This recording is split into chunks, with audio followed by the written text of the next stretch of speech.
బైబిల్లో రాయబడిన ఇశ్రాయేలీలు 20 సంవత్సరాలు ఒక రాజు చేత బాధింపబడుతూ, అక్కడ రాయబడి ఉన్న మాట ఏమిటంటే కఠినమైన బాధలు అనుభవిస్తున్నారట. అయితే ఆ రాజుకి అంగబలము అర్ధబలము చాలా ఎక్కువంట. ఎలా అంటే అతని సేనలో భాగమైన యుద్ధ రథాలు ఏవైతే ఉన్నాయో అవి ఇనుపవట. 900 రథాలు ఉన్నాయంట. ఎన్ని? 900 రథాలు. ఆ యొక్క రాజు ఇశ్రాయేలీలను 20 సంవత్సరాలు హింస పెడుతున్నాడంట.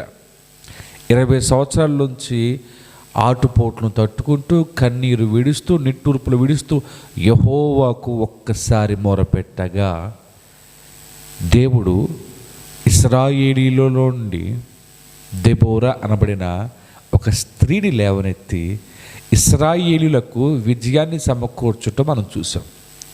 గమనించండి ప్రేమైన వారరా, ఈ యొక్క అధ్యాయం చదివిన ప్రతిసారి నాకు ఒక నూతన అనుభవం కలుగుతూ ఉంటుంది. ఏమిటంటే సిసేరా అనబడే ఒక సేనాధిపతి ఉన్నాడంట ఆ రాజుకి. ఆ రాజు ఈ సిసేరా కలిసి ఇశ్రాయేలీలను చిత్రహింసలు పెడుతున్నారట.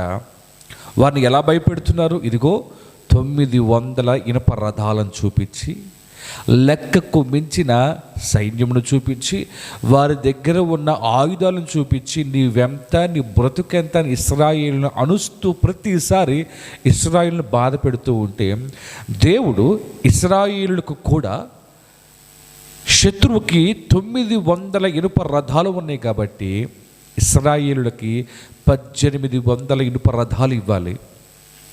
వారికి 1,00,000 మంది సేన ఉంటే వీరికి 4 లక్షల మంది సేన లేవనెత్తాలి. సిసేరా లాంటి కఠినాత్మమైన శిక్షణ అవలంబించే సేనాధిపతి ఉంటే అలాంటి వాళ్ళని 10 మందిని ఇవ్వాలి. లేదా రాజులను, సామంతులను ఇశ్రాయేలులో లేపాలి.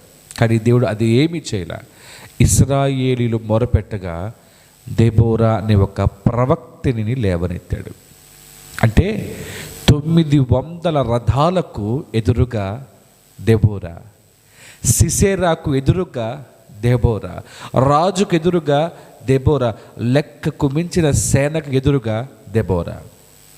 గమనించాలి, భయంకరమైన సేనను ఎదుర్కోవటానికి, సిసేరా లాంటి సేనాధిపతి ఎదుర్కోవటానికి దెబోరాకున్న లక్షణం ఏమిటి తెలుసా? ఆవిడ మూవ వేయబడిన సరళీ వృక్షము కింద కూర్చొని న్యాయము తీర్చుట ఆవిడకి అలవాటంట. కీర్తన గ్రంథం 92లో రాయబడి ఉంటుంది. ఏమిటంటే ఖర్జూరపు చెట్టు మూవ వేయునట్లు నీతిమంతులు వర్ధిల్లుతారంట.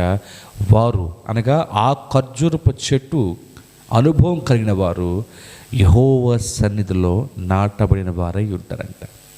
గమనించండి, నీ యొక్క శక్తికి మించిన ప్రయాణం చేస్తూ ఉండొచ్చు. ప్రియ యవనస్తుడా, యవనస్తురాలా, నీ ఆలోచనలకి, నీ వయసుకు తగిన పరిస్థితులు కాక విపరీతమైన పరిస్థితులను చూస్తూ ఉండవచ్చు. అదిగో ఆనాడు ఇశ్రాయేలులకు ఎదురైన 900 రథాల అనుభవము, సిసేరా లాంటి కఠినాత్మమైన అనుభవము నీకు ఎదురై ఉండొచ్చు. ఈరోజు మాట్లాడుతున్నాడు దేవుడు, నీవు మొరపెట్టగలిగితే, నీవు దేవుని వైపు తిరగగలిగితే, ఇశ్రాయేలులు మొరపెట్టగా యెహోవా వినినట్లు నీవు మన ప్రభు అయిన యేసుక్రీస్తు వారికి నీవు మొరపెట్టగలిగితే ఆయన సర్వసేనతో సిద్ధంగా ఉన్నాడు నీకు ఎదురుగా ఉన్న దానిని పతనము చేయడానికి. అందుకే పౌలు అంటాడు, నాకు విరోధముగా ఏ ఆయుధము వర్ధిల్లదు. గల కారణము పౌలుకి సన్నిధిలో ఉన్న అనుభవం ఉంది, తానే ప్రభువుకి సన్నిధిగా మారిన అనుభవము ఉంది. గమనించాలి, ఎలాంటి రథాలు కావచ్చు, ఎలాంటి శత్రు సేనలు కావచ్చు, నీవు మొరపెట్టగలిగితే, దేవుని వైపు తిరగగలిగితే సర్వసేన చీమని నలిపేస్తాడు నా దేవుడు. మేము శక్తివంతులము, మేము బలవంతులమని చెప్పుకొని తిరుగుతున్న వారికి సమాధానం చెప్పగలడు.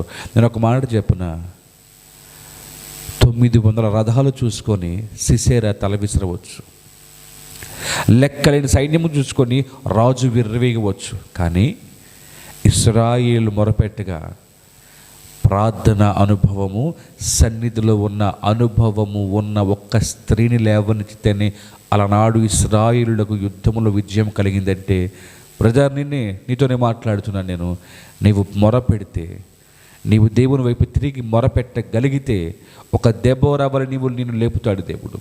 ఒక దెబోరా వలె నిన్ను లేపుతాడు దేవుడు. ఒక దెబోరా వలె నిన్ను చేత యుద్ధములు చేయించే గొప్ప కార్యములు మన కనుల ఎదుటే వాటన్నిటిని మనము చూస్తాము. గమనించు, నీవు మొరపెట్టాల్సిన సమయం వచ్చింది. నీవు మొరపెట్టు, దేవుడు నీకు ఉత్తరవిస్తాడు. ఆ ఉత్తరవు ఖడ్గముతో నీ శత్రువుని సంహరించే మాటగా మార్చబడుతుంది. దేవుడు నేను దీవించును గాక.